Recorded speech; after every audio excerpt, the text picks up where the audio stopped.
Assalamualaikum warahmatullahi wabarakatuh. Bismillahirrahmanirrahim. Nahmaduka ya ghafuru ya syakuru. Mashalli wa sallim barik ala sayyidina maulana Muhammadin wa ala alihi wa sahbihi asma'in nama ba'du. Tentu apa kita Ustadz menggauli santrinya. Seorang kiai dibakar karena santrinya hamil. Lo sering ditakuti mahasiswa, ditakuti itu fenomena kiai apa? Oh, itu bagus gitu. Oh, aneh apa? Oh, kamu jabat. Iku nunjukno Islam itu bener. Jadi kekuatan teks samawi itu masih kuat mengalahkan Kudus. Bangkarmu, kudune gue syukur. Bisa ini dan kiai ngambil santri ini akhirnya jatuh. Jatuh itu berarti masih bagus umat Islam. Karena masih mempercayai teks Quran azina itu haram. Padahal isinya Quran, isinya Islam itu Quran hadis itu. Nasib baik kan ngeten, gara-gara kiai zino, teke kok kalah no, nggak apa-apa itu karena seorang kiai. Tek balatas lu kok, lu bukan, lu enggak.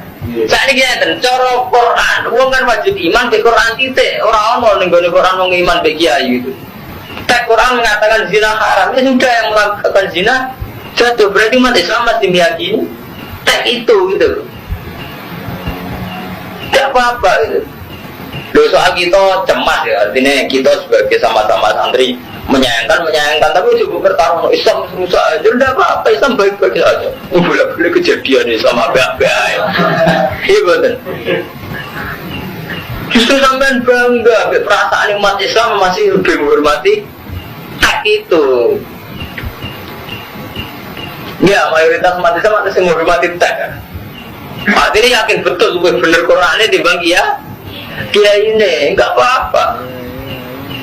Justru kan kiai ini umat Islam baik-baik saja, menyatakan langsung kiainya jatuh, umat Islam tetap yakini zina haram kan? Tidak apa-apa. Terus senang kali Pak juga gede, tidak apa-apa baik-baik. Kiai cowok Islam enggak apa-apa. Kalau kemarin gue beda dengan Ramadan, kadang gue aku loh. Aku itu cuma ada budi gak bakas murah. Aku di murah Islam gak apa-apa. Yang beruang Islam ceknya keli orang hati apa-apa. Cek pulau pimpin, cek boten bukan urusan. Sampai ngaji pulau, zino tetap elek. Orang ngaji pulau, zino tetap apa kan kalau urusan itu baik-baik saja. Tidak ada apa-apa baik-baik. Aku ngerhubungannya berapa saya bisa yang ber. Jadi kiai itu hanya pelantara ya. Terus kita ini hanya menerangkan hukumnya Allah ini ya sudah. Setelah itu orang hubungannya dengan Allah. Titik. Ka'bah munasibnya ngoten. Ka'bah itu dihormati Allah, tapi kalau nak sampean sholat Ka'bah Akbar kan tetap ngoten. Gimana? Tetap Allahu Akbar sama. Kita hormat sama kiai, tetap saja kita punya hukum Allah. Hukum Allah manusia itu haram, mateni wong sing gak berharam. Karena kalau ibu cuci dan terlantar nolong ini sama. Ketika kita punya kiai yang terlantar bujuk, ya orang hutan dalam hal itu juga. Jadi hukumnya apa betul kuat itu. Kalau bulan balik ini, kalau sering ngomong, jadi tidak ada apa-apa. Hidup ini tidak ada apa-apa. Selama kita mendialekkan ya, kalian Allah gitu. Kue nyekel wong wedok, ora mahram, wong itu katokan cekak. Ora mahram, ora bojo. Hukumnya apa? Apa maksudnya? Haram. Jelas haram. Mustafa setuju muni haram. Tapi intone iku koyo filmnya Uma Irama. Wong wedok iku tiba. Nulung wong tiba iku halal ta haram? Halal. Mustafa banter oleh muni halal. Lewat. Wes. Tapi ana sing mujma' ale halal yaiku nak tiba ora mbok tulung ku mati. Misalnya kecemplung jurang. Tapi nak misalnya rambut tulung ya ora apa-apa ngadeg dhewe kira-kira iso. Lah iku ora sida halal, mergo ya ora apa-apa tenan. Kowe nulung mergo semangat. Nah. Jadi sekunane kuno iku ana al halalu bayyinun wal haramu bayyin. Mesti ana wa bainahuma umurun mustafiyan. Mesti ana sing nyerempet kaya iya kaya ora. Mubalagh ya ngoten. Nak delok pidato syiar koyok ngono koyok halal-halal mergo mari syiar napa Islam. Tapi nak delok panitia door to door nang rumah ditariki, wong melarat ditarik, wong sugih ditarik, sing ngekek yo ana sing gremeng, yo ana sing ikhlas macam-macam. Terus dikumpulno nggo nyangoni kiai ini. Sing ngono ojo jerok-jerokno, tapi kowe kudu eling. Nak asal usule ngono iku. Wis ngono zaman akhir. Wah angger. Tapi nak delok si are ya apik. Lah kiai zuhud ke sami. Nak delok adoko syubhat adoko haram apik. Tapi nak delok klunak-klunuk enggak memperbarui Islam terus akhirnya Islam gak nopo? Siar gak maju-maju ya melok dosa. Mari Islam betul nopo? Maju. Lha iku jenenge wa bainahuma umurun mustabiat. Wis kunane kuno. Itu dalam konteks Quran. Ini dalam konteks Quran. Ya ana mirip iku gaweane setan. Cara wong kafir. Mergo ya cara wong kafir dimirip-miripno. Gini ku Kanjeng Nabi niku angger sore utawa injing niku ditangga. Niku tiyang Nasrani. Niku tukang napa jenenge? Pandai besi. Cara mriki napa? Tukang bengkel besi nih, pandai besi gitu cara. Ya seperti itu. Pokoknya Nabi lala akrab karena dia orang miskin Nasrani. Terus tiang-tiang kafir itu menduga bahwa Muhammad punya pengetahuan seperti itu mergo diwarai tukang nopo pandai besi. Sampai Allah nyebut walaqad na'lamu innahum yaquluna innama yu'allimuhu bashar. Jadi annahum yaquluna innama yu'allimuhu bashar. Allah itu tahu betul bahwa kamu akan dikomentari bahwa Quran ini kamu diajari oleh seorang manusia. Terus Allah membantah lisanul ladzi yulkhiduna ilaihi a'jamiyyu wa hadza lisanun arabiyyum mubin. Lalu cene wong kafir atau konfirmasi, misalnya ngeten. Si tukang pandai besi dikonfirmasi, apa betul kamu ngajarkan Muhammad? Coba kamu saya cek. Padahal mereka ngerti nak cah iki bahasa Arab fusha wae ra iso. Kok darani mulang Muhammad. Jadi ra dikonfirmasi, tapi gosip wis kadung napa? Tersebar. Jadi nak ana wong ayu sowan Mustafa, iku nak cara Mustafa roh tenan nak takok hukum. Tapi gosip tersebar pakai Mustafa. Di tamu. Ayo ketoke harmonis jagongan. Kan ya repot ngene. Wis kunane kuno. Lah mulane setan iku pinter, angger godha wong saleh mesti mirip hak. Nggih angger godha wong saleh mesti mirip hak. Kalau tak cerita itu populer. Kalau roh kitabe senajan ora pati percaya tapi kalau roh kitabe. Barseso yang terkenal nggih Kiai napa? Barseso. Jarene wonge saking pareke pangeran niku iso miber. Di murid swidak iku iso miber kabeh. Jare swidak ewu malah kabare teng mriku. Wah akeh banget. Digodho setan piye wae ora iso. Satu-satunya cara yo dibawa apik. Setan kabeh nyerah lapor mbek Pak Ketua, jenenge Pak Iblis iku napa? Pak Ketua. Iblis pinter. Mondok ning Ki Barseso, misale Ki Barseso kok tahajud iku 8 rakaat disaingi 12 rakaat. 12 saingi 20. Ora tau menang Ki Barseso. Nek Ki Barseso poso Senin Kamis ndekne ndak lail wis Daud pokoke ora tau menang. Sesuk takok. Cung kowe kok iso ibadah sregepe ngono niku piye, Cung? Rahasia yai. Ora kudu mbok dudono aku kepengin ibadah koyo kowe. Niku yai, kula niku anggar salat tahajud terus badhe leren niku. Niku anggar eling maksiat kula niku mboten sida terus kula terusno. Dadi godane iku lewat daya tarik sing berupa napa? Ibadah. Mergo kiai daya tarike kok.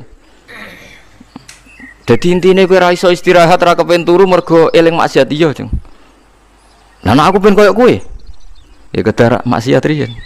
Wah, soalnya tertarik kira-kira kuncine ora futur, ora napa? Jeda, ora kesel. Niku napa? Eling napa? Maksiat. Mulane sampean hebat tenan eling maksiat tetep ngene wae ibadah biasa wis wong dablek tenan wis. Eling maksiat tapi tetep rokokan. Sampai bakas getun maksiat mangan, bariku glegeken turu. Itu bagus itu, mergo kowe nak terus tenanan malah koyok setan sering gitu apa? Barseso. Berarti itu sudah lebih maju. Berarti Anda lebih apa? Maju. Bagus ya. Tak anggap wong alim tenan gitu. Berarti wong pinter tenan. Akhirnya setan cocokan. Lah maksiat apa, Jong? Selingkuh, Mbah. Wah, kegeden Jong sih kegeden. Mata ini wong. Kegeden, Jong. Sing sedengan. Ngefly, Mbah. Ngefly iku nyabu. Wah itu cocok sedengan. Akhirnya Pak Barseso mau dijak. Dulu itu yang namanya ekstasi atau nyabu itu pasti di warung perempuan. Jadi buatan beredar ke rumah-rumah nopo keluarga. Hasil marung ngombe arak, riyen anane arak. Ngombe arak mabuk. Bareng mabuk merkosa bakule wedok. bojone lanang teko ngamuk dipateni, berarti sempurna kan? Sing pertama muni dosa gede mateni dihindari, saiki yo mateni. Dosa gede zina yang paling dihindari akhirnya wis napa?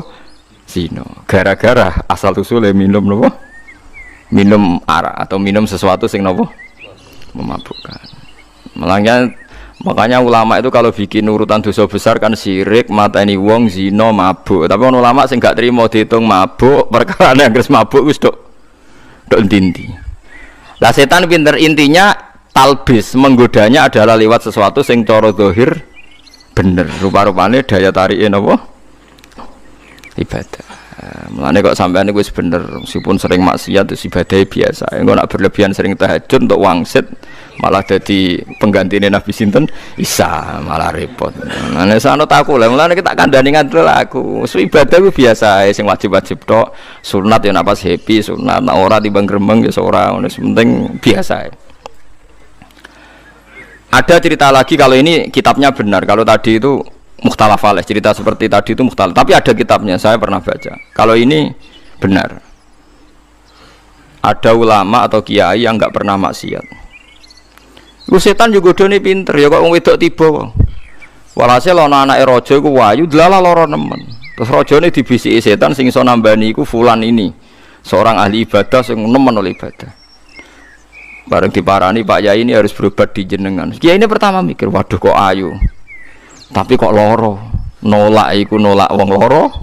Nrimo wong ayu. Cara Mustafa jenggot kan ditampa karuan. Paham ya? Kan aman. Soalnya jenggot memati kan aman. Enggak aman tuh. Misalnya wong penyakit saiki homoseksual ganteng yo ora nom ora ayu ora kan wis aman. Ngurmat Mustafa napa aman. Tapi rawan kesolen gak jelas prospeknya. Walhasil akhirnya ditampa. Atas nama cara hukum syariat piye wae pasien, nggih piye wae wong loro. Paham ya?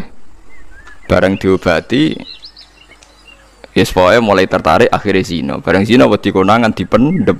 Bareng dipendem sesuai dadi gosip Pak Yai iki mata ini tiang sing dadi pasien. Lagi-lagi setan selalu memanfaatkan sesuatu sing sawangane bener. Nulung wong wedok sawangane loro. Iblis wae ibu-ibu napa?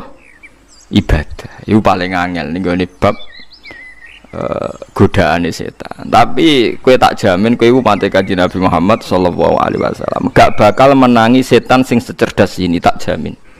Setan ning umat Nabi ku geblek kabeh, mun nang ngandel kula geblek kabeh. Orang itu cara berpikir nuruti nafsu, itu yang bahaya. Makanya Quran kritik ara'aita man ittakhadha ilahahu hawa. Orang yang cara berpikir itu nuruti hawa nafsu. Kalau zaman Nabi, zaman sahabat, zaman ulama, itu enggak seperti itu. Sehingga cara berpikir itu mudah. Makanya kata Nabi, absyiru ya ma'sarul muslimin, kata. Kamu harus senang ya ma'sarul muslimin. Allah sekarang buka pintu langit yang sebelumnya enggak pernah dibuka. Dan Allah yubahi bikum malaikatah. Dan Allah membanggakan kamu kepada para malaikat. Kenapa? Umatnya Muhammad, umatnya Rasulullah Muhammad Sallallahu Alaihi Wasallam itu kalau sampean kepengen mati setiap saat itu baik, itu resepnya gampang kata Nabi. Addu faridotan wantadzoru ukhra. Jadi Allah memberitahu, ya Muhammad umatmu ini luar biasa.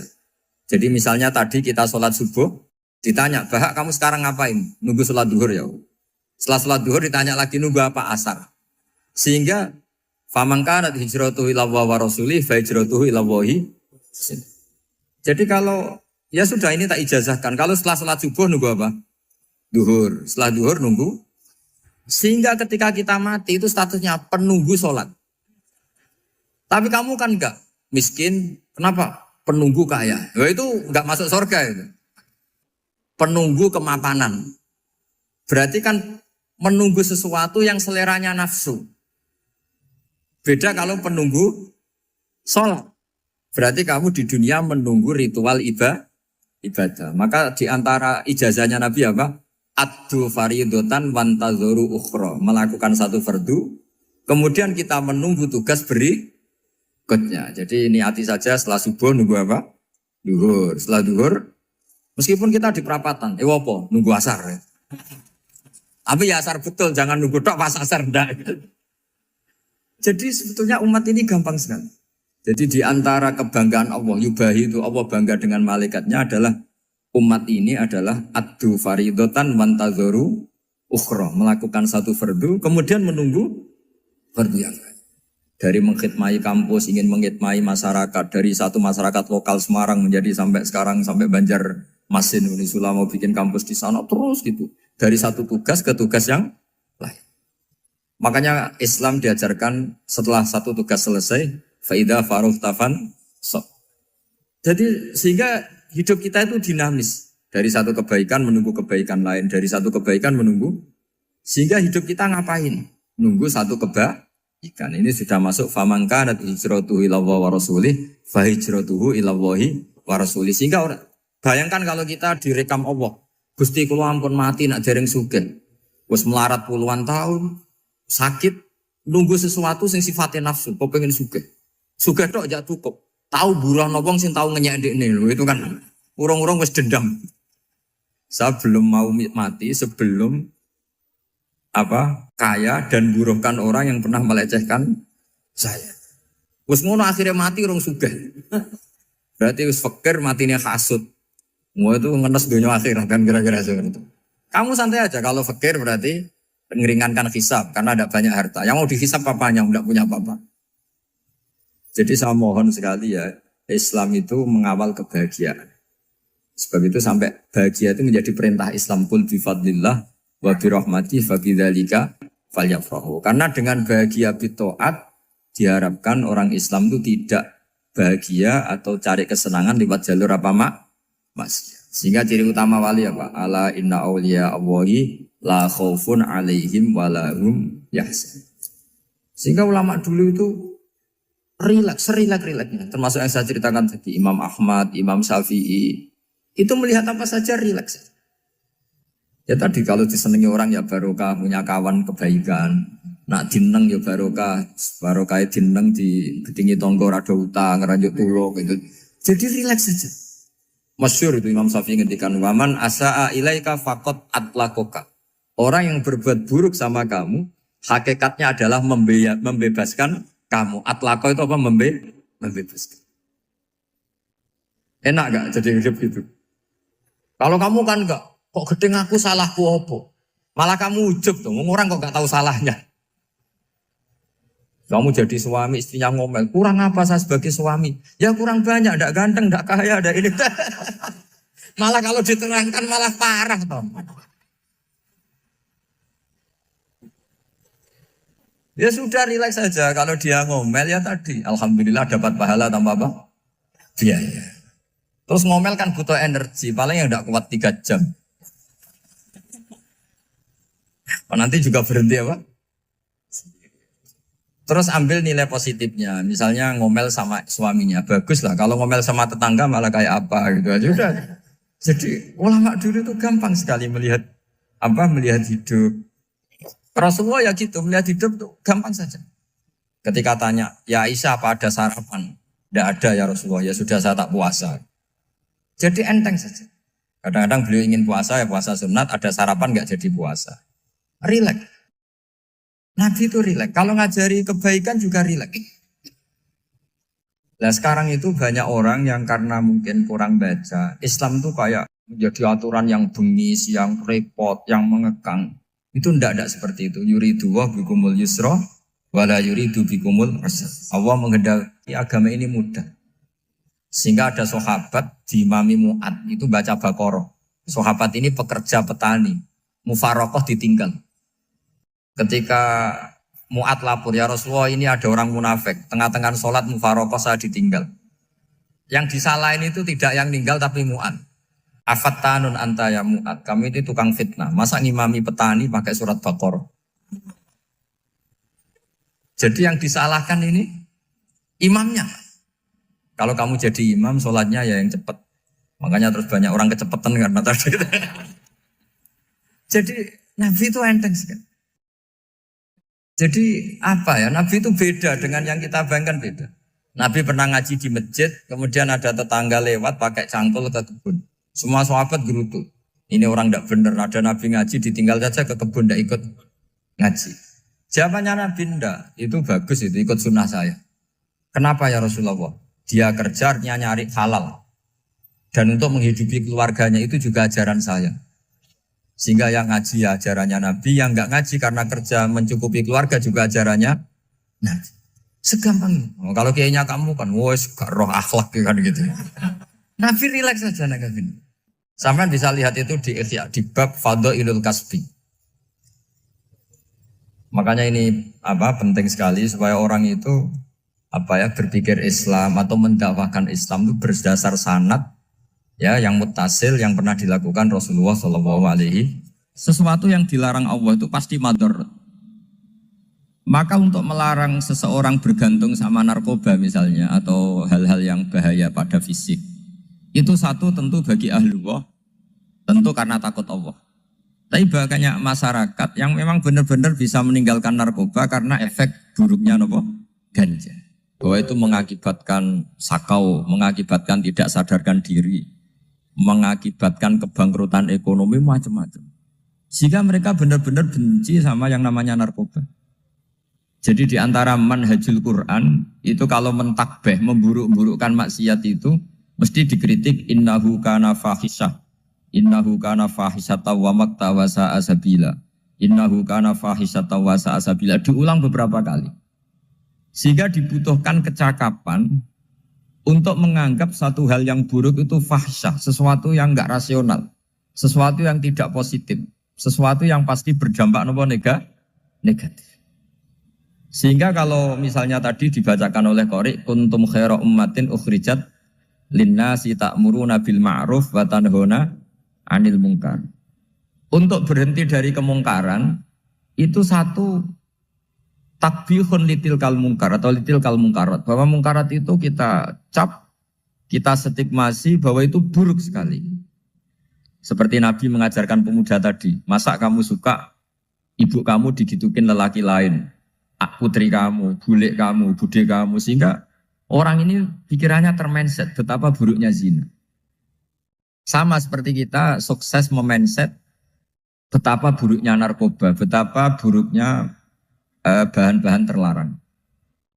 Begitu juga seterusnya terus pengkhianat dan sebagainya. Tapi problem manusia adalah dia itu akan mencari kebahagiaan atau kesenangan sesaat. Maka caranya gimana? Keinginan senang lewat maksiat ini dilawan dengan nyaman dengan taat. Saya ulang lagi, nyaman dengan taat. Sehingga ulama dulu punya kalimatul munajat, artinya kalimat hubungan pribadi sama Allah yang menjadikan orang itu nyaman. Dan ini yang diajarkan kitab-kitab tasawuf. Kitab tasawuf itu sukses mengajarkan melihat alam raya ini semuanya nyaman, termasuk yang mengecewakan. Itu dianggap nyaman. Saya berkali-kali mengajarkan ilmu ini karena ini musalsal ila Rasulillah SAW. Itu pernah suatu saat Imam Ahmad itu dipanggil sama tetangganya, anak muda. Tentu Imam Ahmad ini orang yang sangat soleh, sangat waroi, sangat tunduk sama perintahnya Allah dan Rasul. Pemuda tadi manggil, ya Ahmad, datang ke rumah saya. Imam Ahmad datang. Setelah sampai ke pemuda tadi, sudah pulang lagi, saya tidak butuh kamu. Pulang lagi. Setelah sampai rumah dipanggil lagi, ya Ahmad, datang lagi. Datang lagi. Oh, saya tidak jadi butuh, pulang lagi. Sampai 3 kali. Dan itu perangai ekspresi Imam Ahmad itu, atau ulama lain yang sesoleh beliau, itu nyaman, indah. Beliau tetap senyum-senyum, nyaman. Beliau tidak tersinggung, tidak terprovokasi, pokoknya tidak tersinggung, kelihatan nyaman. Lama-lama pemuda ini terus tanya, ya Ahmad, kamu saya perlakukan seperti ini kok tidak tersinggung? Kamu senyum-senyum saja, happy-happy saja. Jawabnya Imam Ahmad itu unik. Wahai pemuda, saya kamu panggil itu senang sekali. Karena kata Nabi, kalau kamu iman dengan Allah dan Rasul, maka hormatilah tetangga. Jadi saya senang. Karena nuruti perintah Allah untuk menghormati tetangga. Jadi tidak ada urusannya dengan kamu. Kagetnya kayak apa? Jadi dipanggil tetangga ya seneng karena melakukan perintahnya Allah dan Rasul yaitu ikramul jar, fal yukrim jarum. Disuruh pulang, kamu ingin saya pulang ya saya pulang. Disuruh datang ya saya datang. Jadi saya tidak tersinggung, saya tidak ada urusan dengan kamu. Urusan saya dengan Allah Subhanahu wa Ta'ala. Itu kalau bapak-bapak istrinya ngomel terus sabar itu ya bagus. Saya tidak punya urusan. Kalau kamu terprovokasi oleh istri, berarti kamu didikte oleh makhluk. Masa seorang rektor didikte makhluk? Kan tidak keren. Apalagi seorang habib didikte makhluk, kan tidak keren. Yang bisa mendikte kita hanya Allah Subhanahu wa Ta'ala. Dan Allah mendikte kita, mengajarkan kita wa ashiruhunna bil ma'ruf fa in karihtuhunna fa asa an takrahu shay'a wa yaj'alallahu fi khairan katsira. Jadi cara melihat istri kita bawel gitu atau cerewet, alhamdulillah ini ada pahala tanpa modal, cukup sabar. Kalau istri kamu sedang mesra malah mintanya ke mall, malah biayanya tinggi. Murah mana dapat pahala dimarahin sama saat mesra minta ke mall? Milih yang pertama kan? Nah ya itu tidak usah modal ini. Ya gitu aja. Jadi kalau istri sedang marah bawel, anggap saja ini rezeki. Dapat pahala tanpa apa? Biaya. Nah kalau pas rukun malah nantang ke mall, biayanya malah tinggi. Jadi ulama dulu itu melihat dunia itu happy. Pernah Imam Syafi'i dikasih tahu, orang yang tadi nyium tangan kamu ya, itu di rumah menghujat Anda. Jadi dia sopan hanya di depan Anda, kalau di luar menghujat Anda. Jawabnya Imam Syafi'i lucu. Ya baguslah. Yang cerita ini kaget. Kenapa bagus ya Aba Abdillah? Kalau manggil Imam Syafi'i ya Aba Abdillah. Ya berarti saya masih wibawa, di depan saya tidak berani katanya. Jadi dipandang enteng saja. Jadi kalau kamu di depan kamu istri kamu tidak berani belanja, tidak ada kamu belanja banyak, anggap saja Anda wibawa. Jadi enteng saja. Pernah Imam Syafi'i dikasih tahu, separuh dari kampung Anda itu gak suka kamu. Ya bagus lah. Kenapa? Oh nak rukun malah bakal utang katanya gitu. Kira-kira yang utang itu yang rukun apa yang neng-nengan? Yang rukun. Jadi enteng saja. Masyhur itu makalahnya Imam Syafi'i. Waman asa'a ilaika faqad atlaqaka. Orang yang berbuat buruk sama kamu berarti membebaskan kamu. Kalau saya sedang neng-nengan sama Habib Hasan Toha Putra, beliau naik Alphard gak nawarin saya sah karena baru neng-nengan. Tapi kalau sedang rukun malah harus repot mana? Rukun sama ndak rukun? Repot rukun sebetulnya. Jadi Imam Syafi'i itu happy saja. Kalau sedang rukun sama tetangga ya dianggap rukun itu satu kenikmatan. Sedang ndak rukun ya dianggap satu kenikmatan. Jadi orang dulu itu serilek itu melihat dunia. Kalau kita kan enggak, ego. Wah saya ini suami kok dimarahin istri. Wah ini egonya bangkit. Padahal egonya bangkit itu ada kebodohan di situ. Yaitu seorang rektor didikte seorang istri, seorang makhluk. Apalagi kalau Anda daftar wali itu tidak akan jadi wali. Ini wali kok tunduk sama makhluk. Karena didikte apa? Makhluk. Maka Imam Ahmad ketika tetangganya bully gitu ya santai saja beliau happy. Ketika pemuda tadi iskal janggal. Kenapa kamu gak tersinggung ya Ahmad? Memangnya saya harus tersinggung gimana? Kan tak panggil tidak jadi, tak panggil tidak jadi. Hei pemuda, saya ini tidak punya urusan dengan kamu. Saya nuruti kamu karena perintahnya. Saya senang melakukan perintah Allah harus berbaik sama kamu. Sampai 3 kali. Ajarkan Muhammad atau katakan Muhammad pada umatmu. Sebaiknya atau seharusnya mereka hanya gembira dengan melihat fadlnya Allah dan rahmatnya Allah. Ini harus kita pahami mulai dari konstruksi yang paling pokok, yaitu akidah. 2 ahwal. Ahwal itu 1 perilaku sosial. 3 mutamimat, sesuatu yang tidak pokok, tapi kita butuhkan dalam mengawal hidup ini. Saya beri contoh, itu sampai maksiat, itu karena cari kesenangan. Misalnya baru penat itu, ingin seneng, ada orang yang macam-macam lah, ingin melihat maksiat, apa itu pornografi, apa nyabu, apa macam-macam. Itu sebetulnya agama punya konsep yang luar biasa, yaitu seharusnya seseorang itu gembira. Gembira dengan ketaatan. Lalu pertanyaannya caranya gembira gimana? Gembira itu mudah. Jadi misalnya kamu sujud sama Allah Subhanahu wa taala. Terus cara berpikir begini. Ini sekaligus ijazah. Cara berpikir begini. Ya Allah, ini kata Sayyidina Ali, kafani izzan an aku nalaka abdan wa kafani fakhron an takuna li robban. Ya Allah, betapa sialnya saya andaikan saya jadi budak dari makhluk yang sama. Misalnya sampean itu seorang kiai atau rektor atau doktor atau orang terpelajar, kemudian kamu jadi budak atau hamba dari makhluk yang setara. Betapa hinanya saya. Maka kata Sayyidina Ali, ya Allah saya ini cukup bahagia, cukup bangga karena jadi budak, jadi hamba dari zat yang super atau yang maha super. Jadi kok Allah Subhanahu wa ta'ala. Sehingga ada kebahagiaan yang luar biasa karena menjadi hambanya Allah Subhanahu wa ta'ala. Setelah bangga dengan jadi hambanya Allah, maka kita akan malu. Malu misalnya kok saya bahagia itu nunggu melihat pornografi, melihat maksiat. Itu terus menjadi malu. Kenapa saya bisa didikte oleh hal-hal seremeh itu? Ya, kita malu karena didikte oleh hal-hal yang seremeh itu. Karena kita didikte oleh nafsu. Jadi izzatun nafsi, satu harga diri seseorang itu harus dihidupkan untuk hanya tunduk kepada Allah SWT. Sehingga Nabi itu melatih satu logika tarkul ma'asi.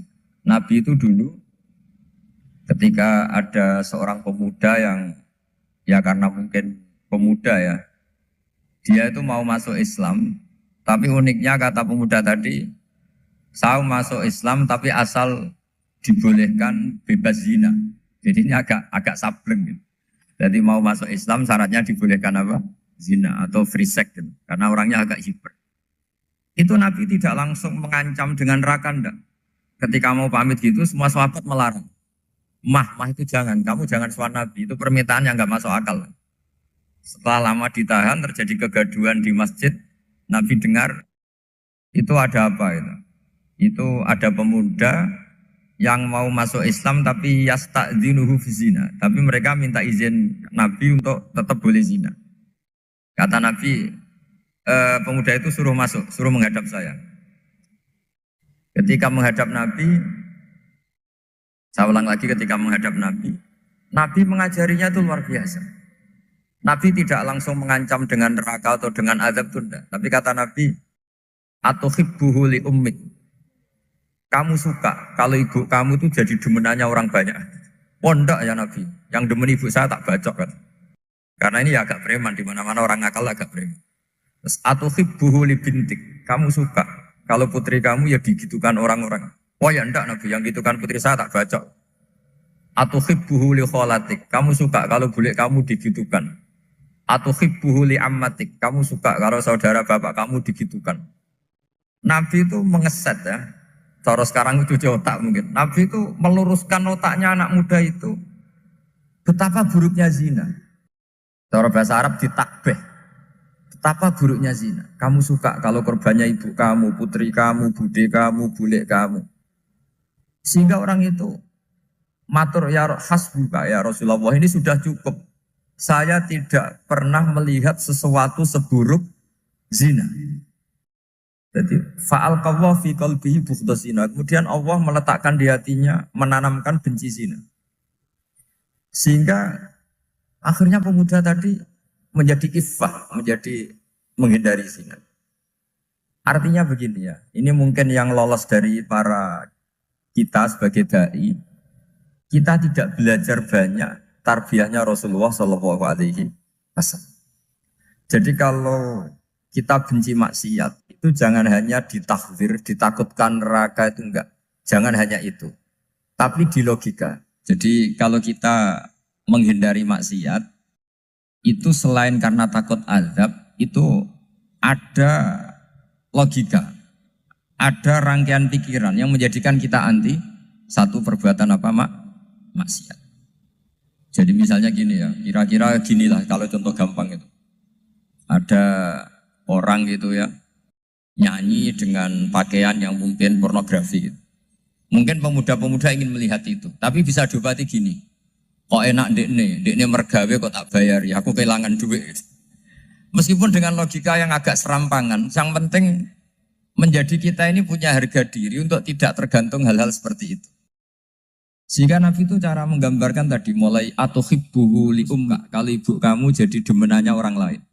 Pemuda tadi bilang yang demen ibu saya mau saya bunuh. Ditambah lagi atuhibbuhu li bintik. Bagaimana kalau korbannya putri kamu, bule kamu, bude kamu. Sehingga terus si pemuda tadi betapa buruknya zina.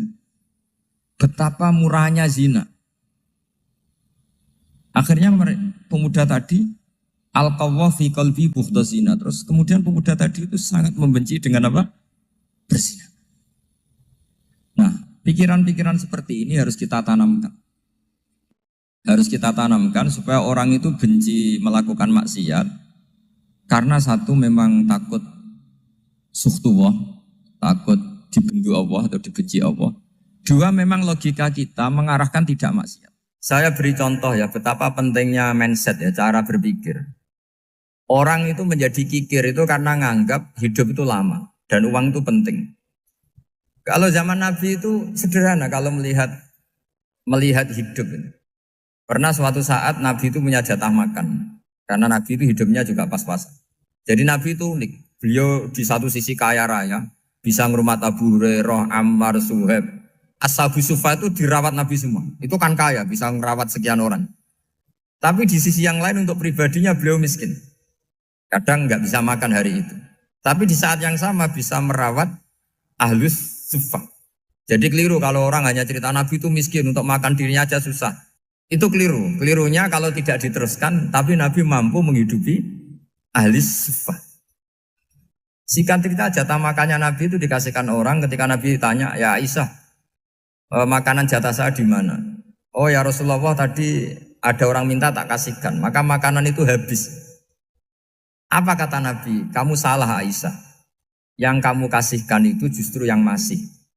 Ya yang kamu kasihkan itu justru yang masih. Sehingga Nabi menganggap, makanya Nabi terus ngendikan. Ya kalau mukhatabnya lelaki ya kira-kira begini. Wahal laka min malika illa ma akalta fa'afnaita walabista fa'ablaita. Terus hanya watasaddaqta fa'abqaita kata Nabi. Harta kamu ya kamu makan kemudian ke WC jadi kotoran atau punya pakaian mewah nanti rusak. Watasaddaqta fa'abqaita. Ada yang kamu sedekahkan yaitu yang abadi sampai akhir. Sehingga banyak pengusaha yang mencintai saya setelah tak ajari hadis itu. Misalnya punya uang 1 miliar karena dia spekulan atau pedagang rawan bangkrut, disedekahkan ke masjid 50 juta, yaitu yang abadi. Jadi kalau suatu saat bangkrut, dia masih punya uang 50 juta di akhirat. Jadi Nabi itu mengajari sedekah itu apa? Ya sedekah itu pengabadian uang.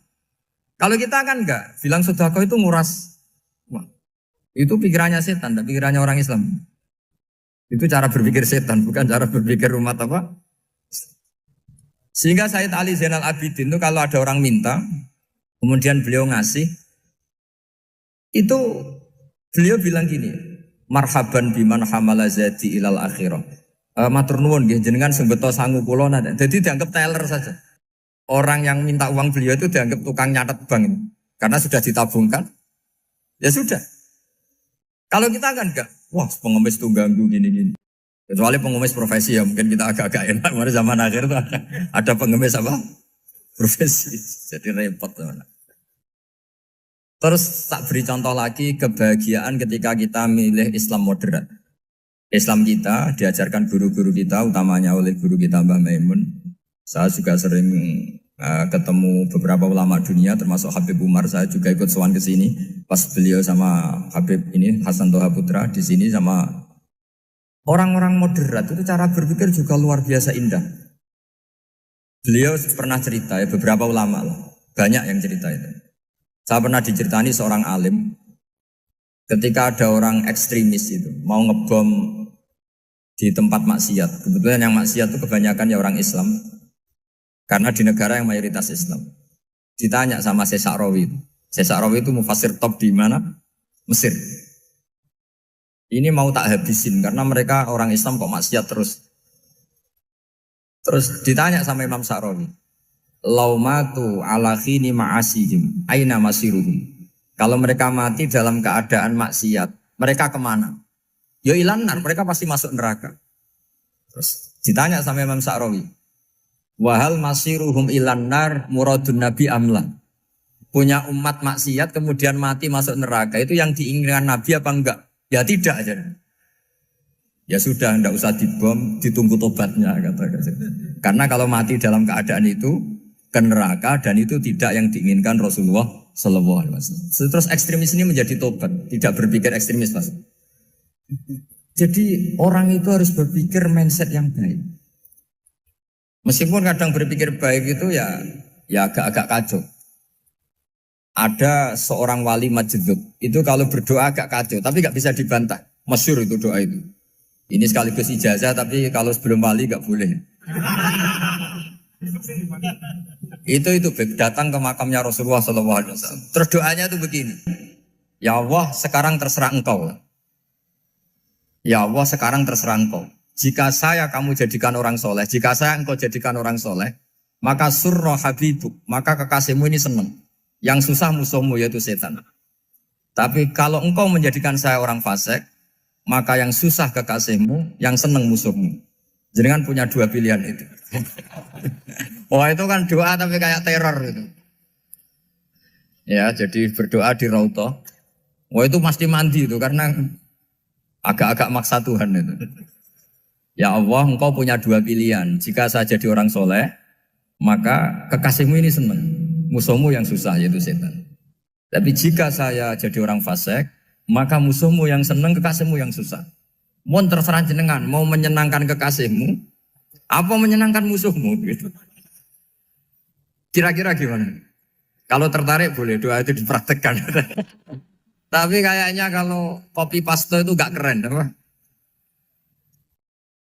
Jadi dulu orang itu muamalah sama Allah dan Rasul itu rileks.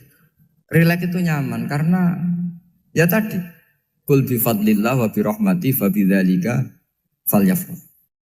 Sehingga Imam Izzuddin bin Abdissalam itu ngendikan innal ladzina yarmunal muhsanatil ghafilat. Di antara kebaikannya ibu-ibu atau mbak-mbak ini harus berstatus ghafilat.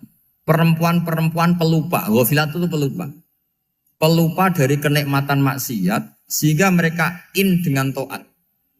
Misalnya ada ibu-ibu atau mbak-mbak atau juga bapak-bapak tahajud, kemudian nyaman dengan tahajud itu. Kira-kira terbersit enggak ingin maksiat? Enggak kan, karena sudah nyaman dengan tahajud, dengan taat. Maka dibutuhkan kenyamanan dalam beribadah. Sebab itu, ala bidzikrillahi tatmainnul qulub. Makanya saya termasuk kiai yang setiap ngaji itu happy, seneng. Karena ini untuk kampanye. Senang dengan ngaji, dengan taat itu sudah luar biasa. Kayak apa kalau mereka senangnya kalau nunggu melakukan maksiat. Jadi termasuk bentuk perlawanan kita terhadap maksiat adalah usahakan kamu tuh bahagia, senang dengan taat. Istiqnas billah, mu'anasah billah, farah billah, itmi'nan tumaknina billah. Sehingga ini mencukupkan kita tidak berkebutuhan maksiat. Meskipun kita ya manusia, pasti suatu saat atau sudah pernah maksiat. Serasa diceritakan lah, gue semesti gitu. Lah orang-orang dulu itu orang yang sukses mengelola bahagia ma Allah wa billah walillah. Jika wali-wali dulu itu jadi wali itu tidak mesti karena ibadahnya banyak itu enggak. Mereka orang yang ibadahnya itu biasa. Biasa-biasa sekali. Ulama-ulama dulu ibadahnya biasa sekali. Tapi qulubuhum ma Allah, hatinya itu ma Allah. Itu ada seorang wali, itu jadi wali, Umar bin Abdul Aziz, yang dikenal Khamisul Khulafa. Khamisul Khulafa. Di luar Khulafa Ar-Rasyidin 4, di antara yang soleh adalah siapa? Umar bin Abdul Aziz. Itu ketika mau meninggal, itu senangnya bukan main. Itu semuanya nangis, beliau senang. Terus tanya, kenapa kamu senang? Memangnya saya kalau mati itu kemana aja? Ila khairi madhubin ilah, ke zat terbaik. Dibang urip mbek kowe bulet atau mbek arhamur rahimin gitu. Yaitu Allah Subhanahu. Jalaluddin Ar-Rumi ketika mau meninggal itu muridnya nangis semua. Beliau marah. Kamu harusnya pesta karena saya mau ketemu kekasih saya, malah kamu tangisi. Goblok sekali kamu katanya. Jadi orang-orang dulu itu luar biasa. Karena tadi mereka tidak ingin ketemu Allah itu dianggap problem. Harus sesuatu yang membahagiakan. Makanya wali-wali itu kalau berdoa begini. Wa khairu ayyami yauman alqa kafih, dan jadikan hari terbaikku adalah hari ketika saya ketemu engkau ya Allah. Pernah dengar doa itu? Wa khairu ayyami yauman alqa kafih, dan hari terbaikku adalah hari saat ketemu engkau. Aman kan enggak? Sampai mati ku wedi. Saya tidak tahu wedi dosa apa wedi Israel apa wedi malaikat siapa? Mungkar Nakir. Sebenarnya tidak perlu seperti itu. Karena cara pandang Nabi itu ini bisa dipraktekkan. Kalau kamu orang baik, mati artinya apa? Ya baik. Karena husnul khotimah. Kalau kamu orang yang buruk, itu kata Nabi, anggap saja mati itu akhir dari keburukan kamu. Nak kowe urip terus malah maksiat terus.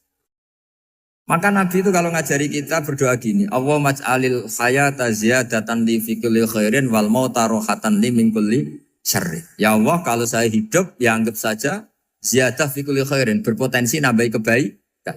Kalau saya mati anggap saja ini akhir dari segala keburukan. Maka saya berkali-kali tradisi ulama-ulama NU, ulama-ulama pesantren, ya ada hanya NU, pokoknya ulama-ulama alim. Itu kalau ada orang mati, orang nakal gitu mati, ini saya gitu. Itu hadirin mesti gak terima. Wapi enang itu wong nakal. Tapi dipaksa sama kiainya, saya gitu. Lama-lama dipaksa. Saya gitu. Padahal ning atine kiai wis ra iso maksiat meneh, wis saya gitu. Karena dengan mati berarti saya sudah tidak bisa maksiat lagi. Jadi Nabi melihat hidup dan mati itu segampang itu. Kalau al-hayata ziyadatan li fi kulli khairin wal mauta rohatan li min kulli syarr. Coba kita ke depan itu kan ada potensi zina, potensi korupsi, potensi maksiat. Yang bisa menghentikan potensi itu apa coba? Mati ya, udah pinter ya. Sudah maju berarti. Berani mati. Berani. Tapi jangan di sini ngel-ngelo panitia. Artinya yang selama ini kita risau dengan kematian, dengan apa? Nabi ngajari kita tadi. Allahumma ij'alil hayata ziyadatan li fi kulli khairin wal mauta rohatan li min kulli syarr. Ya Allah, jadikan hidup ini sebagai bekal menambah kebaikan, dan suatu saat kalau saya mati, semoga itu akhir dari segala keburukan. Jadi artinya Nabi itu ngajari kita itu positif terus. Sama seperti ulamanya tadi. Nak lagi rukun mbek tonggo ya sanggep ae kanca kaapian. Nak nenengan ben ra utang ngoten. Dadi pokoknya penak terus itu. Nak bojo lagi ngamuk alhamdulillah gak ngajak blonjo. Nah pas rukun ya alhamdulillah kok lagi rukun. Jadi gampang semua. Makanya ada seorang alim itu ngendikan begini, ada yang tanya.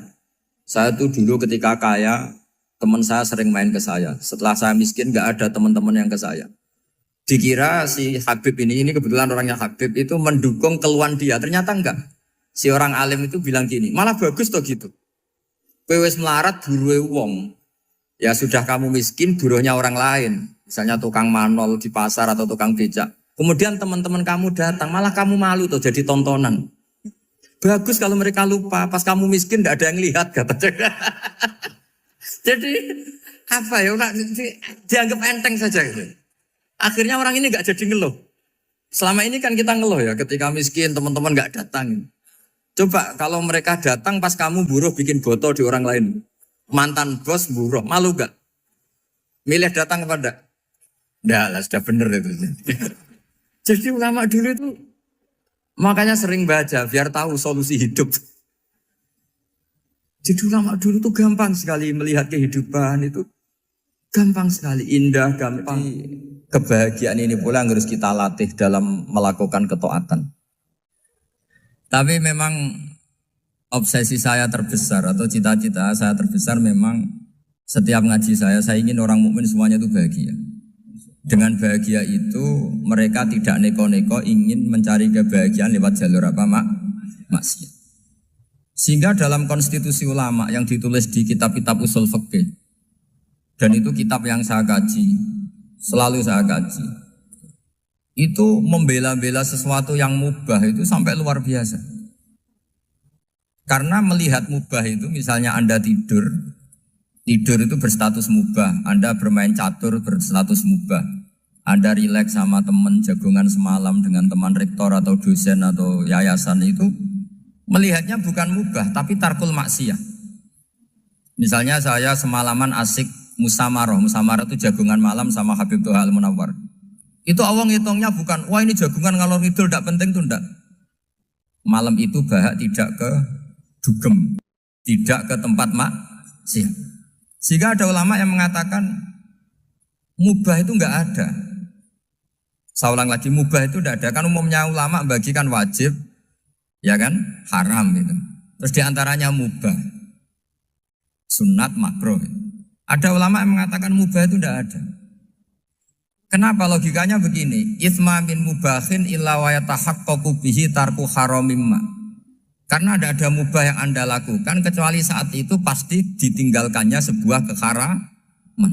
Misalnya Anda sedang jagungan sama istri di luar, di rumah, asik di rumah semalaman.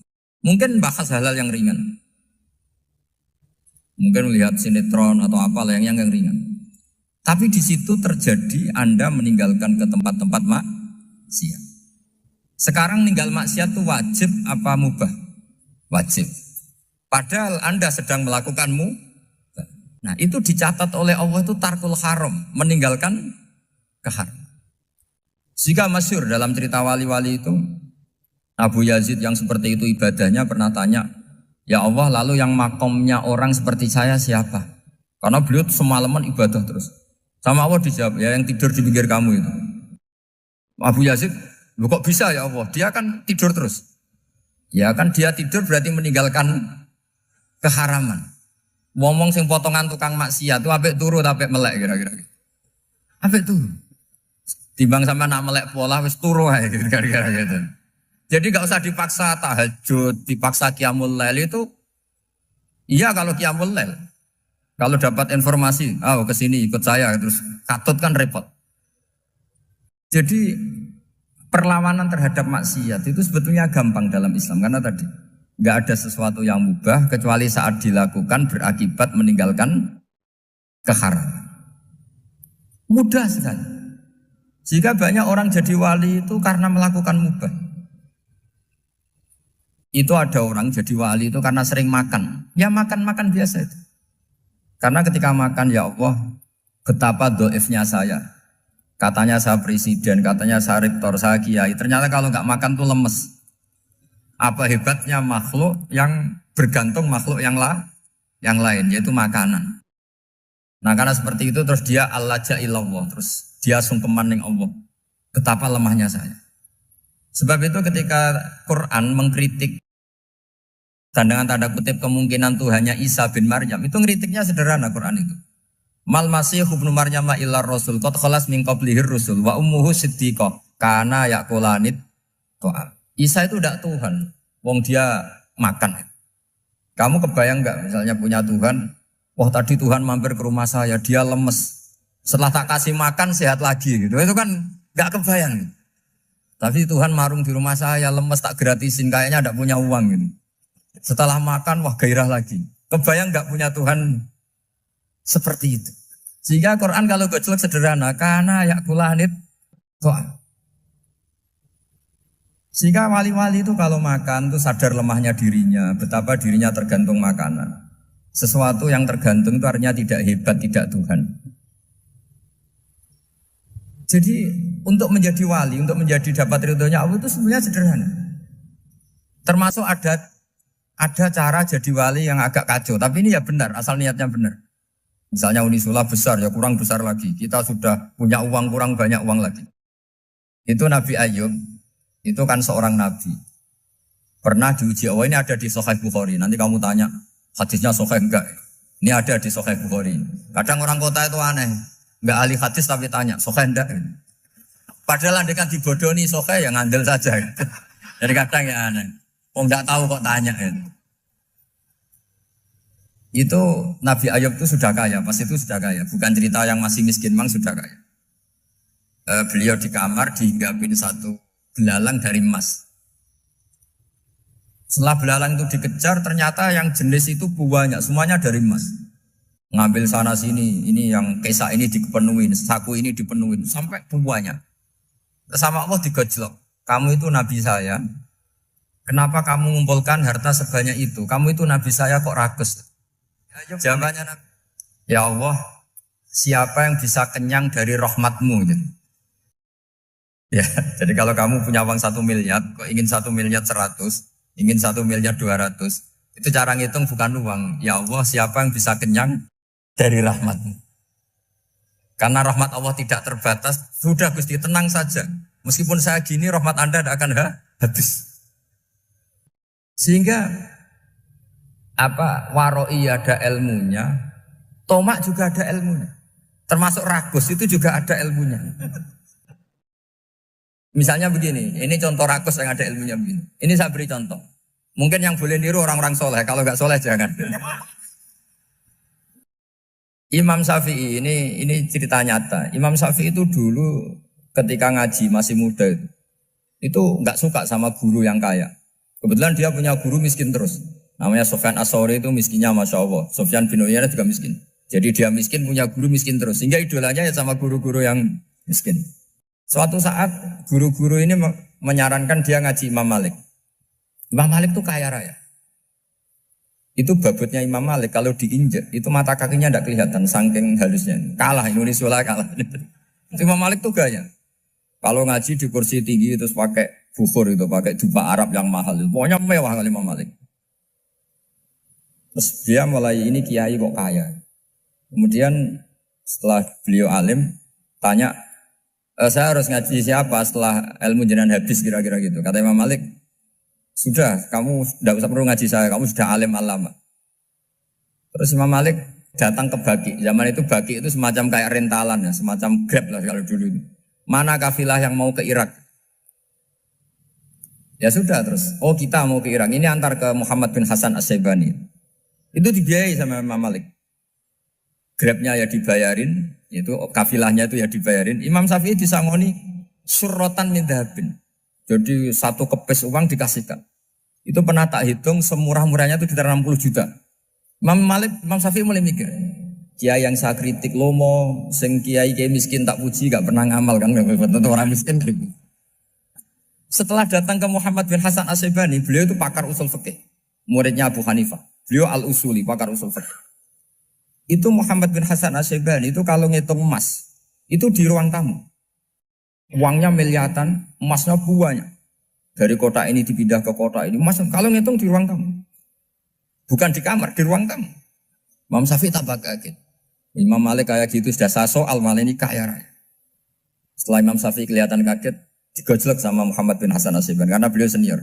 Atajabu min hadza, kamu aneh melihat ini? Iya. Kenapa? Ulama kok kaya raya.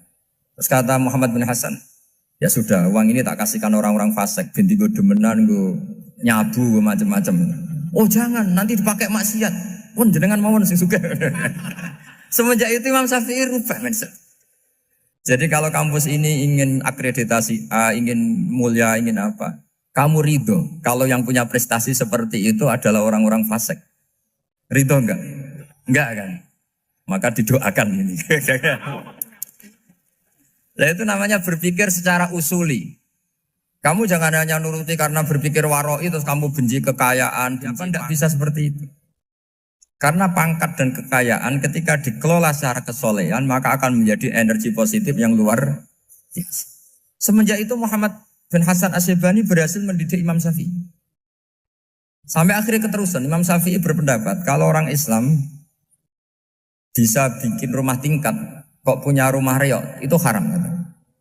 Akhirnya keterusan. Kalau bisa jadi bupati kok jadi ketua RT juga haram. Karena al-Islam ya'lu wala yu'la alaih. Islam itu luhur bukan bisa diluhurin. Sehingga rata-rata orang Syafi'iyah termasuk kiai-kiai Indonesia itu rata-rata ya agak-agak politikus. Ya agak-agak kedonyan, mungkin sebagian kedonyan tenan gitu. Karena nggak ridho gitu loh. Kalau kesempatan itu dikuasai orang fasik, kemudian menjadi kekuatan maksi. Coba kalau bupati itu orang yang fasik, kemudian programnya supaya rakyat seneng semalaman dangdutan yang purno misalnya, supaya rakyat seneng dibolehkan dugem, dibolehkan judi. Tapi kalau yang jabat orang soleh kan ada beberapa perda yang menolak penyakit apa? Masyarakat. Jadi kamu jangan melihat bahwa kepangkatan ini hanya sebagai alat korupsi, alat otoriter, enggak. Asal kena orang soleh, maka ini menjadi energi kesolehan atau energi positif. Sebab itu ketika Allah muji para nabi yang soleh, diantaranya disifati apa? Faqad ataina ala Ibrahim al-kitab wal hikmata, terus ayat wa atainahum mulkan azim. Dan Nabi Ibrahim dan keluarganya tak kasih kerajaan yang besar. Nah sekarang masih banyak orang yang cara pandang ngapain bikin unisula yang megah, ngapain berambisi punya akreditasi A dan sebagainya. Menyoal seperti itu salah secara usul fikih. Karena secara usul fikih kesempatan yang baik tentu harus diperjuangkan oleh orang-orang yang soleh. Karena ini supaya jadi otoritas yang positif. Itu dulu ada latihannya. Jadi orang dulu itu gampang sekali ketika milih miskin ditanya, kenapa miskin? Saya ingin hisab saya ringan. Tapi ketika mereka kaya yang soleh, supaya harta ini tidak dipakai orang yang nanti dipakai maksiat. Kita misalnya orang soleh mau pangkat, karena kita ada ridho, kepangkatan itu dipegang orang maksiat, kemudian menjadi energi maksiat. Begitu juga seterusnya. Maka ulama dulu itu rileks. Sampai Senawawi Al-Bantani itu nanti bisa dicek di tafsir. Qul hal yastawil ladzina ya'lamuna wal ladzina la ya'lamun. Beliau muji-muji ulama. Kemudian ada seorang yang agak hasut mungkin. Tanya begini. Hebatnya ulama itu begini-begini. Terus ditanya, tapi kenapa kita sering melihat ulama ngantri proposal di rumahnya bupati? Kan? Sementara bupati nggak pernah datang ke ulama ngaji ihya. Jawabannya Imam Senawawi itu unik. Ya karena ulama itu tahu gunanya uang, sehingga nyari uang untuk pondok, untuk masjid. Sementara bupatinya tidak tahu gunanya ilmu, maka tidak pernah ngaji. Jadi ya ringan saja. Jadi ya sudah seperti itu. Jadi kalau ada ulama kedonyan, anggap saja karena tahu gunanya uang. Jadi kenapa ulama ngantri di kabupaten, bukan bupati ngantri di ulama? Jawabannya, karena ulama tahu gunanya uang. Sementara bupatinya nggak tahu gunanya ilmu. Kira-kira gitu lah, ada ustadz tidak ganteng, kesensem rondo cantik, karena tahu gunanya ustadz itu. Artinya tahu gunanya kalau saya nikah nanti punya anak jadi gus, karena kan dia kiai gitu. Tapi rondone raro gunanya dia karena miskin gitu. Jadi ulama dulu itu rileks. Rileks menafsirkan apa saja itu rileks, termasuk saat terpojok. Itu rileks. Karena semuanya dianalisis pakai ilmu. Sehingga ciri utama wali itu apa? Ala inna awliya Allahi la khaufun alaihim wa lahum yahzanun. Enggak ada rasa takut, enggak ada rasa gampang, karena melihat sesuatu itu gampang saja. Saya ulang lagi, melihat sesuatu itu gampang saja, ringan. Oke, semoga barokah. Assalamualaikum warahmatullahi wabarakatuh. Makanya Allah sering memberi nasihat, fala taghurrannakumul hayatud. Kamu jangan tertipu oleh kehidupan dunia. Ibaratnya Allah ning pinggirem, dat paling penting, paling pokok.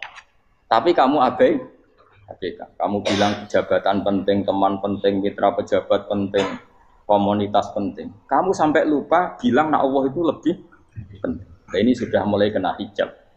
Nah orang yang kena hijab ini nanti tidak bisa masuk surga karena Allah dengan duka marah besar. Allah ngendikan kalla innahum ar-rabbihim yauma idzil lamahjubun. Orang-orang ini nanti ketika di akhirat terhijab dari saya karena zaman ning donya ora tau roh aku.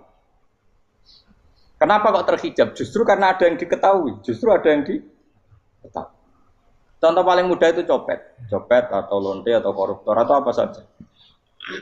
Misalnya nyuwun sewu orang jadi copet itu kan umur 17 atau misalnya jadi pekerja seks nakal itu kan umur 17 atau 18. Hanya karena pernah mendapat rezeki dari judi misalnya atau dari transaksi yang haram. Terus dia bilang gini, aku nak jadi copet mangan kopo. Aku nak judi mangan kopo. Aku nak gak jadi wong nakal mangan kopo.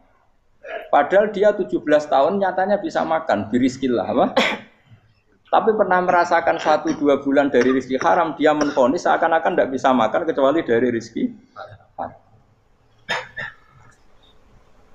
Ya itu tadi, gara-gara tahu nikmatnya uang yang sepintas lewat haram, nyopet atau korupsi, terus menafikan nikmat-nikmatnya. Jadi dari tahu nikmatnya nyolong atau korupsi menjadi tidak. Makanya kalau dalam ilmu tasawuf itu gini Fuad Walian, manusia sekarang itu tidur, kalau mati baru bangun. Jadi cara ilmu tasawuf itu anna sunyamun wa idza matu intahu. Mungkin ada yang hafal tapi ra paham. Jadi rata terang. Anna sunyamun wa idza matu intahu. Manusa kabeh sak donya iku turu. Nek mati lagi tangi. Mergo kena wis mati iku lagi roh. Jebule sing hak tenan iku sujud ning pangeran. Sing hak tenan iku subhanallah walhamdulillah. Sing hak tenan iku muni Allahu akbar.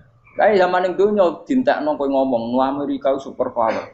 Kenal presiden penting, kenal menteri penting, kenal kiai gede penting. Iku mbok entekno. Barang-barang sing cara akhirat gak mendesak mbok entek. Wong nak ramangan mati, nak ra duwe gaji sumpek. Pensiun sumpek. Hal-hal nanti setelah di akhirat kamu hanya tahu satu kalimatul haq, yaitu kenangan terbaik kamu di dunia itu sujud. Jika kamu getun ketika hidup tidak pernah sujud. Makanya kata Rasulullah nanti kamu tahu ketika di akhirat hatta takuna sajdatul wahidatu khairan minad dunya wa ma fiha. Sehingga kamu nanti tahu bahwa sujud satu kali itu lebih baik ketimbang dunia dan sisinya. Karena ternyata setelah kamu di akhirat yang layak jadi poin kamu hidup di dunia itu hanya apa? Sujud. Nah, kan yang dunia kan WA penting, HP terbaru penting, babonan penting, mitra penting, ngomong terus berjuta-juta kalimat. Hanya karena kamu hidup. Tahu saya mati, kau ngerti, kau kabeh dak. Maka ilmu kamu itu setelah mati, lagi ilmu terlambat. Nah, pas ilmu mau terlambat itu Allah duka, kalla apa alhaqumut takatsur hatta zurtumul qabir kalla saufa ta'lamun summa kalla. Terus kalla law ta'lamuna ilmal yakin la tarawunnal jahim. Pas kowe ilmumu wis bener, Gusti ternyata penting sujud teng jenengan, ternyata penting jenengan Allah. Pas roh pas waya mlebu neraka, kok wis kecewa. Ya saiki tapi waya mlebu neraka, roh wis terlambat. Mane tak warai saiki bener roh pas waya mlebu neraka. Kok nak roh terlambat, pas roh waya mlebu. Sehingga ketika Allah melehno wong kafir, melehno itu mencibir orang kafir. Kata Allah begini. Ini mungkin yang hafal Quran bisa dicek lagi. Fakashafna angka hito akafa basarukal yauma hadid. Jadi kata Allah ngomentari orang kafir ketika di akhirat, laqad kunta fi ghaflatin min hadza. Kamu lupa kan kalau ada akhirat seperti ini kata Allah. Fakashafna angka hito aka. Sekarang kamu saya kasaf, saya buka semua fakta. Fa basarukal yauma hadid. Sekarang pandangan kamu tajam. Dulu di dunia bilang misalnya seks penting, dugem penting, narkoba penting, maksiat penting. Kalau enggak gitu saya pusing. Nanti di akhirat semua ini jadi problem. Artinya apa? Gara-gara di dunia melihat gemerlapnya dunia, dia menjadi tidak tahu pentingnya Allah, tidak tahu pentingnya akhirat. Maka dengan hidup malah menjadi tidak tahu. Maka untuk menjadi tidak tahu itu sebabnya dua. Makanya polling 01 dan 02 sama benarnya tadi. Gara-gara tahu yang menjadi tidak tahu, gara-gara tidak tahu yang menjadi tidak tahu. Tadi misalnya kamu fokus ya, misalnya Rukin jelalatan buat cawe itu, fokus buat cawe itu, gak Allah waktu ngarepe kejengkang, kesandung. Berarti gara-gara melihat menjadi tidak tahu. Ya kira-kira seperti itu. Gara-gara fokus delok dunya nganti raroh hae Allah Subhanahu wa taala. Di sini Allah sering pesan fala taghurrannakumul hayatud dunya wala yaghurrannakum billahil. Kamu jangan tertipu dengan kehidupan dunia. Makanya saya itu orang yang paling fanatik sujud. Soalnya kalau suwun jenengan sing sujud. Wes sujud salat 5 waktu lah nikmati. Karena sekali kamu terbiasa mensifati dunia ini penting, nanti kamu akan lupa mensifati akhirat itu penting. Dan itu awal kamu tergelincir dari ansawa isabil, dari jalan yang benar. Makanya tadi pepatahnya orang sufi apa? Anna sunyamun wa idza matu indah. Manusia itu tidur, kalau mati baru. Terus contoh kedua begini. Kenapa Allah begitu murka ketika orang tidak mengerti hak-haknya Allah? Bukan karena Allah anarkis atau keras, tidak. Memang secara akal pasti begitu. Saya sampai tak beda ini. Lihat contoh gampang-gampang saja, tak wari logika. Kalau ada orang buta lewat kemudian nabrak tembok, karena apa? Karena buta kan? Buta itu maknanya apa? Tidak tahu. Akibat tidak tahu, nabrak tembok. Ya kan? Karena tidak karena tidak tahu nabrak tembok, karena tidak tahu terjatuh di sungai, karena tidak tahu terjatuh di jurang. Sekarang juga sama. Orang karena tidak tahu pentingnya agama, tidak tahu pentingnya Allah, kemudian dia fokus ke duniawi. Akhirnya ya nabrak tembok. Natijanya sama enggak? Saya ulang lagi ya, orang buta karena tidak tahu nabrak tembok. Orang fokus untuk perempuan cantik atau melihat apa, kemudian dia tidak tahu depannya juga nabrak. Untuk menjadi nabrak itu syaratnya tidak tahu apa tahu? Bisa dua-duanya. Tidak tahu ya sebabnya nabrak, fokus ke yang lain ya bisa.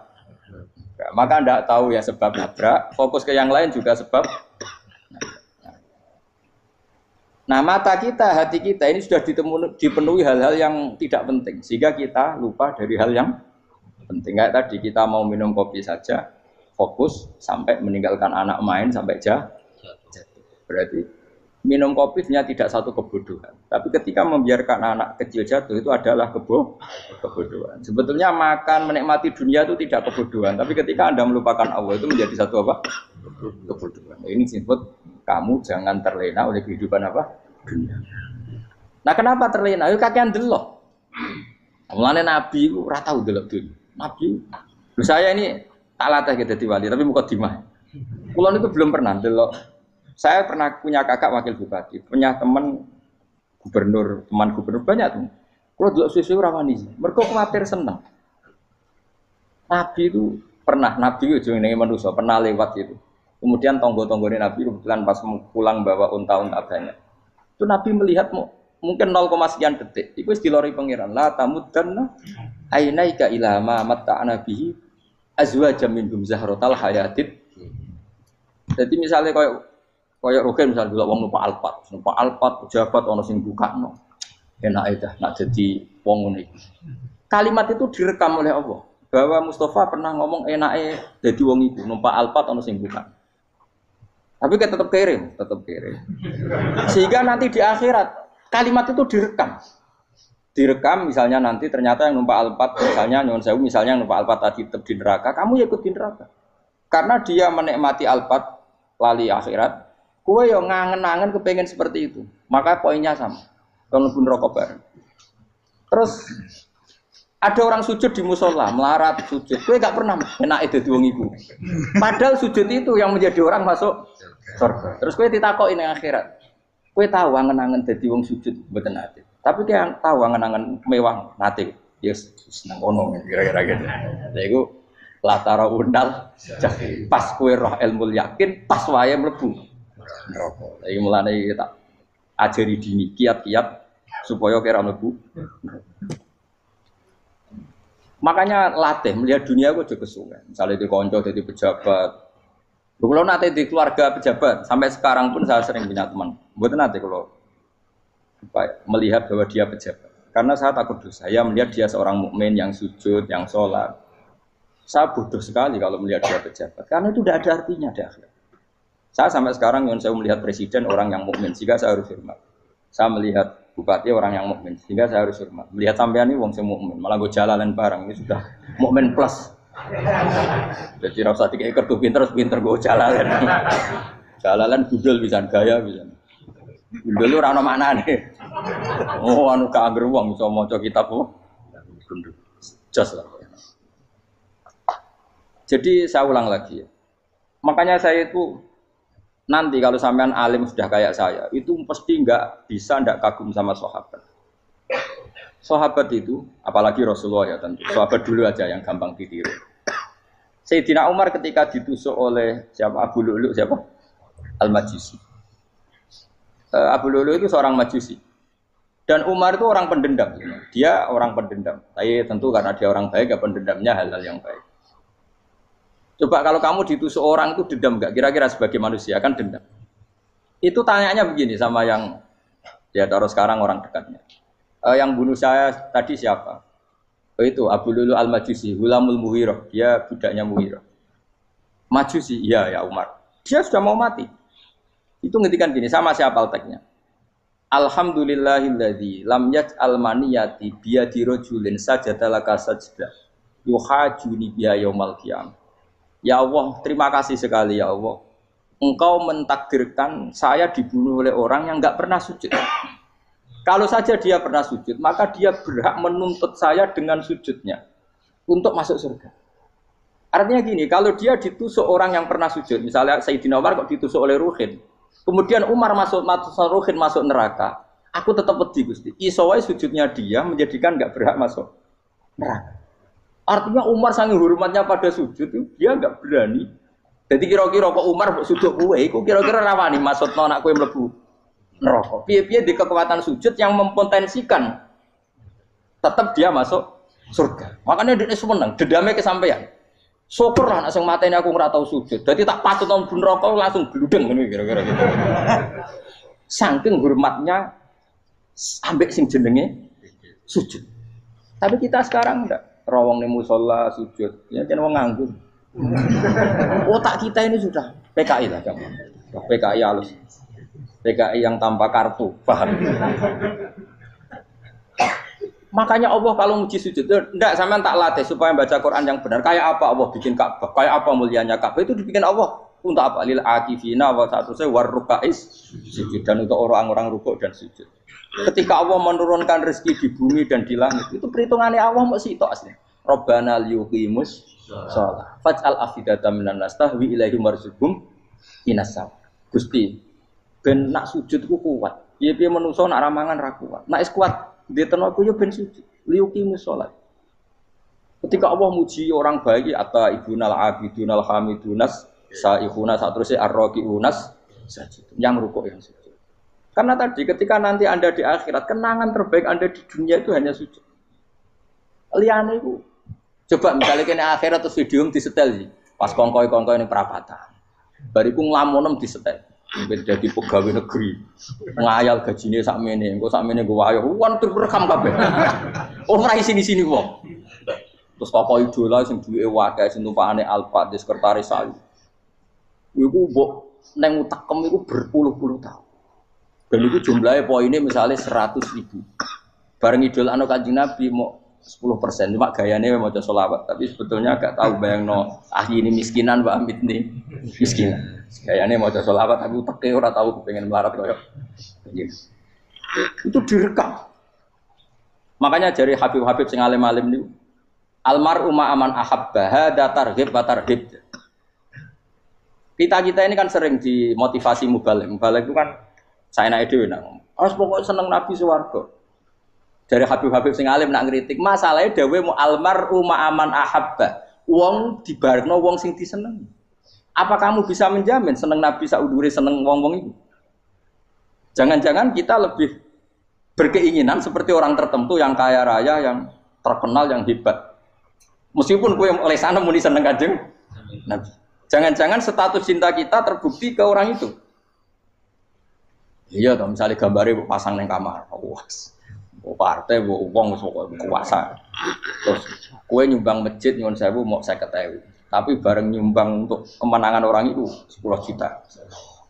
Nyebut wong itu satu hari 100 kali. Nyebut Nabi pendak sholat. Bareng dihitung dipoling mbek malaikat. Disurvei buat dipoling orang pokoknya. Dengan cara begini status senangnya orang ini ke siapa? Ya, ono pengajian sholawatan nyumbang 50.000. Nanggo pemenangan. Tapi sudah diundang hayya ala sholah melakukan ngenteni komat. Tapi nak diundang acara kampanye teko ngarep sedurunge 2 jam. Dari sekian di polling, terus kadar cintamu ke siapa coba? Dari sekian indikator misal cara polling. Jangan-jangan diputuskan lebih seneng ke itu. Ya sudah almarhum aman. Apa? Makanya kata orang-orang alim almarhum apa? Orang itu terserah disenangi. Masalahnya kita ini tidak ada jaminan lebih seneng Nabi. Ya orang ada jaminan ya saya aman misalnya. Hitung dewi-dewi, rasa menang terus kok wedi dosa wis kadung dosa iku wis kadung. Makanya Sufyan Ats-Tsauri itu dadi wali ku mangsa mergo ibadah akeh mboten. Sufyan Ats-Tsauri gurunya Imam Syafi'i dadi wali ku sederhana. Sama tak ceritane orang-orang jadi wali dengan cara yang sederhana. Tapi kan niru copy paste ya, artinya ora apa ya KW lah. Kalau niru enggak apa-apa tapi KW kebaikan. Sufyan Ats-Tsauri itu ditanya, kenapa kamu sedekat itu sama Allah dan Anda keramat? Jadi resepnya begini, saya itu belum pernah ke masjid nunggu adzan. Paling gak setengah jam, 1 jam sebelum adzan itu saya sudah ada ke masjid.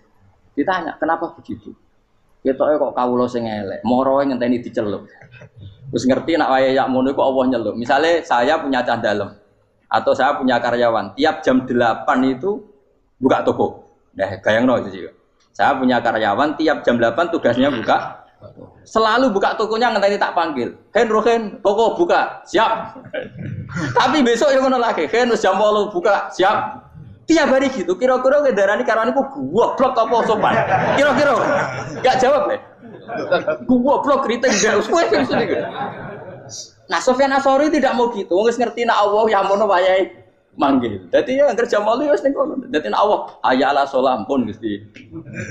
Ayala salam pun teng mriki. Iku sudah dadi wali. Oh, iku saya buat tiru tapi KW lho, enggak masalah, tapi ini kan resep, no. Lho mangkel lo gak kira-kira. Ono karyawan tiap jam 8 kon buka toko. Selalu marane ngenteni di pagi. Jadi wali dulu tuh punya cara muamalah sama Allah tuh luar biasa. Ya ora usah mbok tiru terus kemen dadi wali wis ra iso kadung salah. Biasa wae. Aku lah nganti saiki ya biasa wae. Aku mau masjid ngenteni mekumat ya biasa wae. Tapi aku kan iso dadi wali lewat jalur liya lah aku ya. Jalurku kan akeh. Mulang ya mari wali, sabar ning coba ya mari wali. Jane ana jalur fikir ya mari wali kan. Tapi kan loro, fikir loro. Jadi Imam Adil ya wali, di bojo judes iku wali masyhur. Ana wali ku barokah di bojo judes. Jadi ya jalur dadi wali. Wah lebih ngeri lagi. Ngeri tenan antine akhirat aja wedi. Jadi anak jote wae gak. Para suami takut istri silakan baris, bareng sing wis baris, bareng sing wedok. Pak Rene lho tetep moro-moro. Wah, wedi bojo kegawangan ini akhirat bahaya, you know. Yes. Bahaya wedi bojo nganti kegawan apa? Masyhur jadi cerita-cerita wali wis. Biasa ulang lagi ya. Latih, meskipun dari kecil latih. Makanya kamu tahu kenapa Quran itu kalau ngendikan sujud kayak gitu spesial. Balillah fa'bud wa kum minas syakirin. Jadi meskipun kita di dunia umumnya orang saya makan, saya minum. Saya juga punya istri, punya keluarga. Tapi saya belum pernah melihat anak saya itu sebagai anak saya. Saya kalau melihat anak saya ini teman sujud saya, nanti yang meneruskan sujud saya. Saya tenan kulon bolak-balik ditanya istri saya dan agak-agak marah. Gus Pak, kenapa kamu hormat sama anak sampai gitu? Kalau nanti manja gimana? Kalau terlalu manja, saya bilang itu udah anak saya. Itu nanti yang meneruskan sujud saya, meneruskan rukuk saya. Saya nanti pasti mati. Dan saya butuh di bumi selalu ada yang sujud sama Allah. Dan itu yang paling dalam otoritas saya itu anak saya. Orang lain itu enggak dalam otoritas saya. Jika kita melihat anak itu ini penerus sujud saya, penerus rukuk saya. Kita enggak sudah duniawi sekali. Rumah tanah, anak tua ben di rumah. Kapitalistik. PKI lah pikiran yang ngono, Cina yang ngono. Wong fasek-fasek ning dalan ngono kowe nggawa jalalan ngalor ngidul percaya ngono.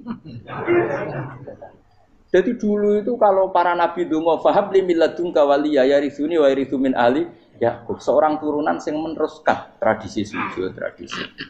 Sehingga ulama-ulama dulu kalau dongakno anake ya min ahli sujud wa min ahli Quran wa min ahli sunnah napa aja. Enggak apa-apa kowe seneng donya gak apa-apa. Ora usah tak warai wis seneng dhisik. Paham? Dadi ora usah cara Gus Bak rapo, ora usah tarani rapopo wis mbok lakoni. Makanya kula suwun sangat, sujud itu luar biasa. Nanti kamu di akhirat kenangan terbaik Anda di dunia adalah pernah apa? Sujud. Bayangkan kalau itu jadi orientasi Anda. Anda berpolitik, cek melok partai Gerindra, cek Golkar, cek PDI supaya jadi penyuara sujud tidak dilarang di Indonesia karena umat Islam mayoritas. Saking mayoritasnya sampai pejabat rasolat rawani. Juga pejabat rasolat bakal dipilih. Itu berarti kamu berpolitik niat bikin satu pressure supaya standar orang benar adalah sing nopo sujud itu ya benar. Kok yang kaya kerja biar bisa beli tanah untuk masjid, yang orang miskin ikut menopang supaya masjid itu berdiri. Semuanya orientasinya menuju apa? Sujud. Jadi tidak sujud itu harus jadi wong khusyuk sing goblok terus sujud terus. Tahu-tahu negara dikuasai komunis misalnya, terus akhirnya sujud gila. Termasuk menciptakan satu suasana Islami di negara ini juga berarti menciptakan keberlangsungan sujud. Karena dengan suasana Islami berarti sujud tidak dilarang, bahkan dianjurkan dan sebagainya. Ini penting saya katakan karena kalau tidak diingatkan, ruwet. Nabi itu pernah punya anak dalam. Anak dalam itu setelah mau boyong cara santri itu ditanya, kamu minta apa sama saya? Ya Rasulullah kasih waktu 1-2 hari mau saya pikir. Karena yang menanyakan orang yang sayyidul awalin wal akhirin setelah sekian 2 hari, minta apa kamu? Jaluannya gak tanggung-tanggung. As'aluka murafaqataka fil jannah. Saya minta jadi temanmu di surga. Oh Nabi kaget tuh. Kok kalian diwarai wong? Mboten terjemah. Kok Nabi diwarai wong ndak ada ya. Terus kenapa kamu minta itu? Kata tadi, kalau saya minta dunia itu nanti zailah. Dunia itu pasti hilang, faniyah pasti hilang. Maka yang abadi adalah saya jadi temanmu di surga. Tapi apa kata Rasulullah Jabe? Fa'inni ala nafsika bikasrotis sujud. Ya sudah kamu bantu saya, kamu memperbanyak sujud. Kayak apa? Nabi pun mintanya fa'inni ala nafsika bikasrotis sujud. Saya bantu untuk menolong diri kamu, kamu memperbanyak apa? Sujud. Makanya di pertama surat turun itu ada wasjud. Kamu bersujud dan kemudian mendekatlah kepada Allah. Tapi sekarang enggak. Karena kita kena hijab duniawi, mitra penting, semuanya penting. Dan semuanya penting itu makna di hati kamu adalah khadun. Bahkan ngidolak no kiai perkara khadun nafsu, enak jadi kiai gede. Wah, teko ditolak al-badru. Wale napu pidato MC ini muni Syekhul Fadilah wal Karomah, mbah sauni-unine MC. Baru disangoni dihormat. Tekan muji ulama wae dari segi ya, baru bisa wayo akeh macam-macam. Utak nek saya elek, tekan muji ulama wis dari segi. Makanya saya ini termasuk ulama, kalau kan saya ngebis biasa. Kalau jarang kerso di panggungnya seneng dulu. Supaya semua ulama udah dipandang secara apa? Dunia. Saya sampai sekarang ngedus anak kula biasa. Teng pasar gitu biasa, kalau marung teng pasar mangan gitu biasa. Nak seneng kula ben atas nama wong alim karena apa? Kalau kita terlalu menikmati dunia, lama-lama orang seneng ulama juga dari sisi dunia. Keren tadi kiai teko disualami dicucupi munggah. Ya enggak apa-apa itu enggak dosa sebenarnya, tapi takut saya utek elek-elek ini ngejolakno perkara duniawi, show-nya itu lho, Pak. Dadi wong ini tak pikir teko ngaji bar wis warmu paham karepmu ora karep. Mulan ngarep ora ngaji karepmu. Mesti rugi kowe ya, aku tenang ae aku. Ben orang itu latihan ikhlas, napa? Latihan. Lho kadang gitu protes mbek tiyang-tiyang. Gus, jenengan sekali-kali nak tidak tak derekno kok umum. Aku tuh tidak mengharamkan itu, meneh kula dereng tuwa. Dereng haji malah turun, topa meneh. Dalane ra roh dereng kiai malah ngel-ngel topa. Nah, Rukin tahu tak konderekno ning kota, takon sepeda motor kan terno ning gone Malibu. Dalane ora roh malah yo nerang. Lha kan dalan akhirat ora roh donya ora roh sing ora iku apa. Lah tak koyo wong ijo urip. Dalan dunia ora roh, dalan akhirat ora mbok roh iku apa. Repot. Jadi kenapa saya ndak mau, bukannya menolak. Saya senang kalau kiai-kiai terhormat, senang sekali. Saya senang kalau ada ulama